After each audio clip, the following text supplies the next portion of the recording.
Welcome to the St. Thomas More Lynchburg's Homily Podcast. We join Father J. Biber as he brings his insight and application to the readings for the feast of the Holy Family of Jesus, Mary, and Joseph. In preparing the Christmas homilies, the homilies for the season, I got to thinking about last summer when I took the time and I went back, my alma mater, place where I learned the graduate school in philosophy and theology. My alma mater in Belgium was celebrating its 600th anniversary. I loved it because my greatest souvenir for the whole thing was this coffee cup where you could see on the inside of it, sipping coffee since 1425. And I said, that's what I'm going to show them in Lexington. That's what I'm going to show those punks at VMI and at Washington, Italy. They think 1700 something is great. I said, try 1425, just not too proud, And, but one of the reasons I went was really out of gratitude for much of what I learned from those professors there. It's the oldest Catholic university in the world. It still exists. Began, like I said, 1425. That's 100 years before the Protestant Reformation. So, people here can't imagine it. It's the oldest university in the country. It's the best. 64,000 kids, all in all kinds of subjects. And but I look back and think, boy, God, because one of the greatest gifts that I got there from a professor whose name I can't remember, maybe that's the humility that we so often speak of, that there's a gratitude, and you can't even remember to whom exactly it was anymore. But it was this professor who kept saying, for Christ, the redemptive work of Christ, the Savior, he was a Savior. And of course, that's critical for us to acknowledge that we can't save ourselves because much of secular thinking posits a different premise. Somehow, if you listen to me, if you get the right education, if you get everything just right, you'll be just fine. We'll be just fine. And of course, we say, no. You just frustrate yourself trying to do that. You'll just frustrate yourself because we need a Savior. In a sense, we're all born limited. And so to restore that beauty, to bring us fully back to God, we need somebody more powerful than ourselves. That's critical to our self-understanding, as a people. And so it's in that context, in that light, that he said Christ's work of redemption we tend to restrict to the passion, death, resurrection, and ascension. It's the death on the cross. It's the resurrection from the dead. Certainly that was the capstone. But of great importance, and also everything that he did was his saving work. That begins with his conception, which we celebrate, wonder of wonders, 9 months before Christmas. So you know what day it is already that we celebrate March 25th, and you say, wait a minute, that's the feast of the Annunciation of the angel to Mary. And it's also Jesus' first life day. He's fully human and fully divine from his first moment of life. And just like us, he had 9 months of his adventure. Initially, nobody could obviously see him. But just like you, he was what he was. The only difference is he was fully human, which we're not, because we have the effects of original sin with which we're conceived. So we've got a little strike against us there. But he was also fully divine. And although you may think you are, I think there's probably enough people to correct you that you're not. But he was who he was from that first moment. And so everything that begins at that first moment, those 9 quiet months, but those great adventures, just like for you, that great adventure before you were born, before anybody knew you were there, that great adventure was already underway. That unique adventure, that unique romance, which is yours.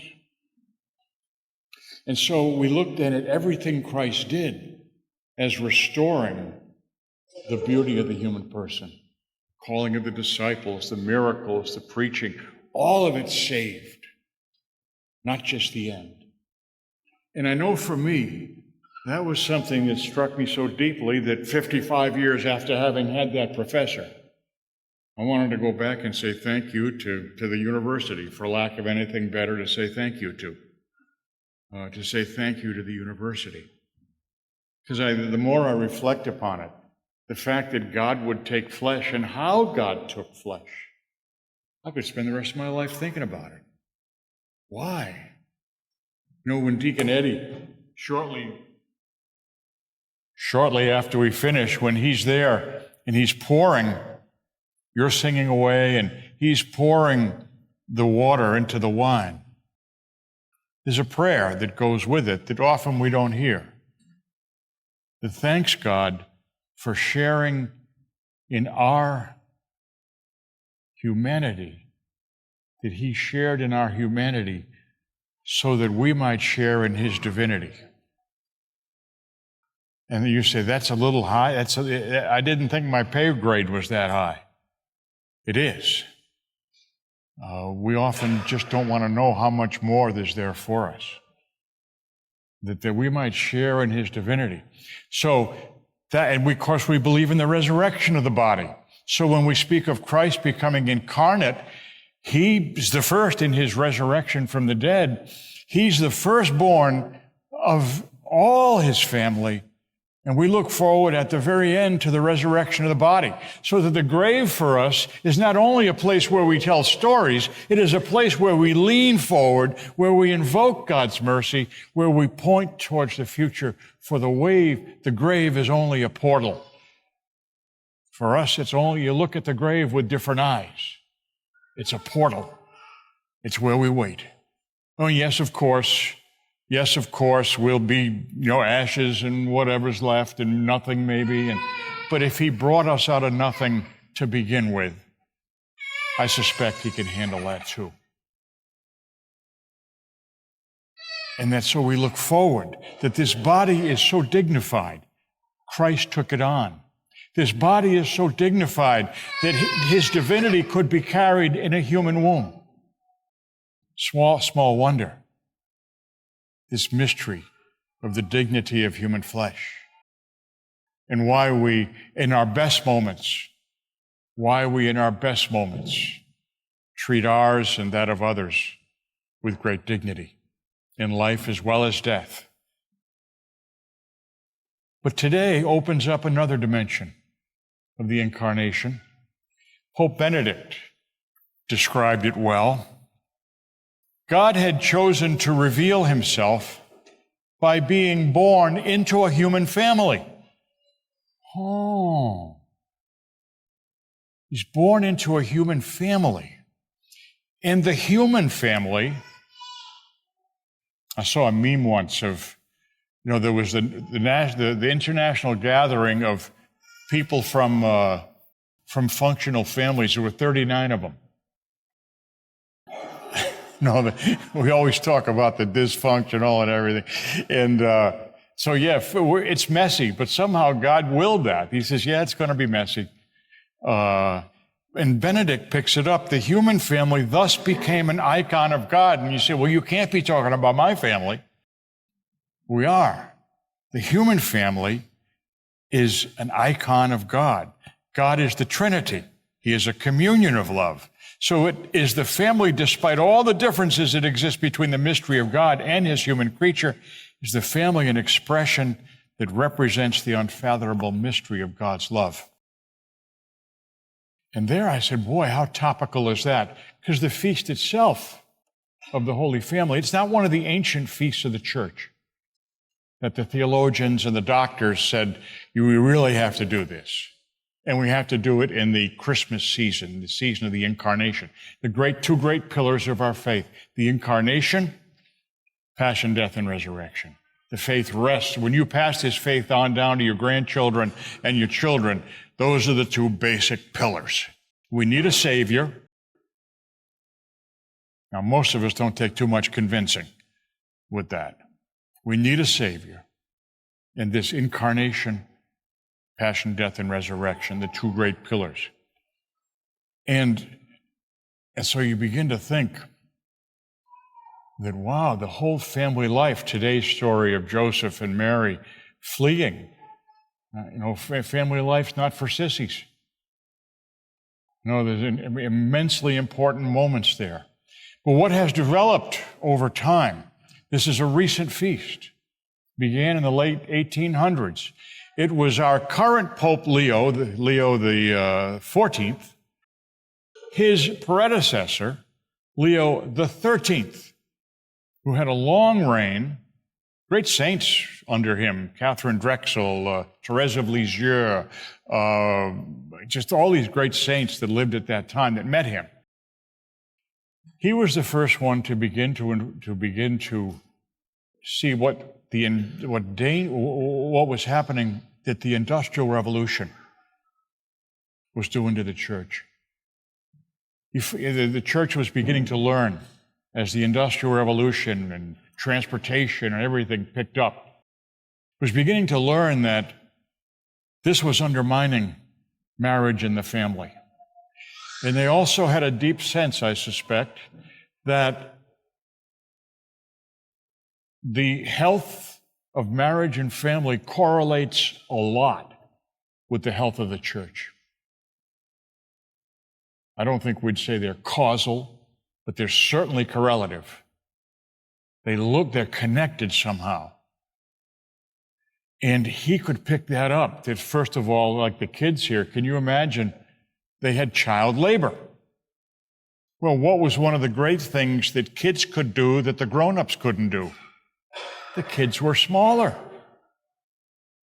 They could get into these big, dangerous machines and do stuff inside the machines that the grown-ups told them to do. That fixed the machines and kept the industrial juggernaut rolling. But that, and then everybody working and nobody at home, that's Charles Dickens. Charles Dickens' Christmas Carol describes that, what happens to people. And so this was the time when the church first began to say that the family is at the core, is the basic human unit. It's not the individual, it's not the state, it's the family. We've been having these arguments in the country now about what role should the parents have with the children's education. And for us is that you're the primary educators. You're the primary educators of your children. You're given these as a charge from God. As a charge from God, first of all, to put on the road to eternity, passing on down the faith as best you can. But basically, ideally, this three-legged stool of our faith is the church, the school, the family.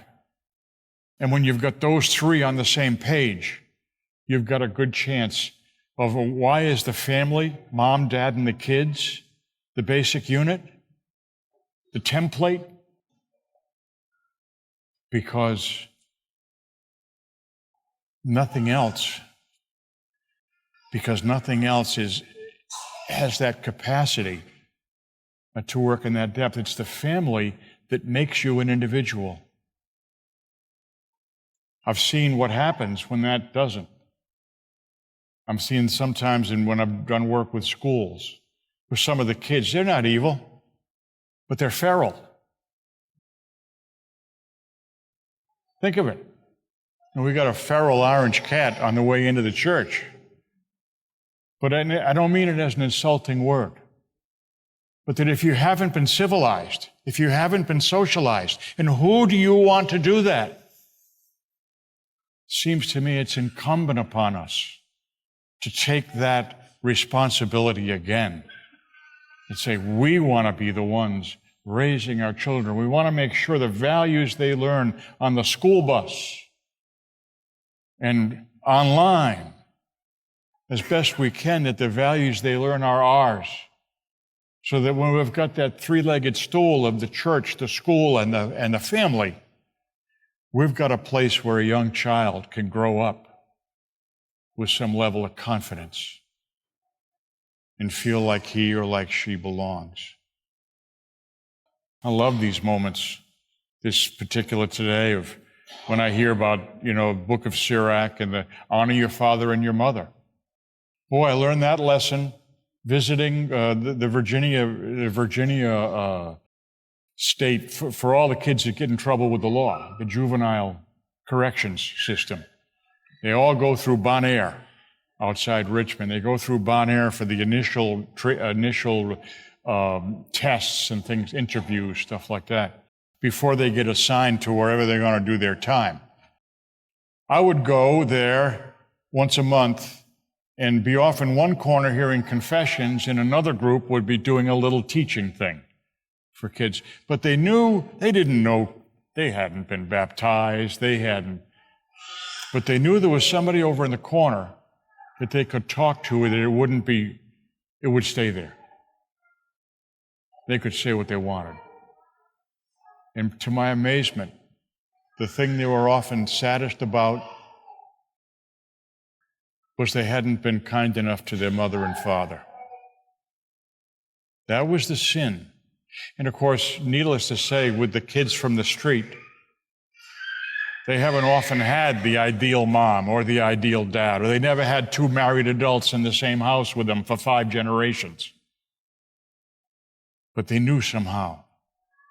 I'd like to put that in your mind, to reflect on that. How can we again now, where many would challenge family as the core unit, many of the people you work with would challenge that because they've had a bad experience of it. How can we restore that? Not to demean those other communities that develop so much meaning for us, but to help restore marriage and the family to its place at the very center of our culture and of God's plan. Thank you for tuning in to the St. Thomas More Lynchburg's Homily Podcast.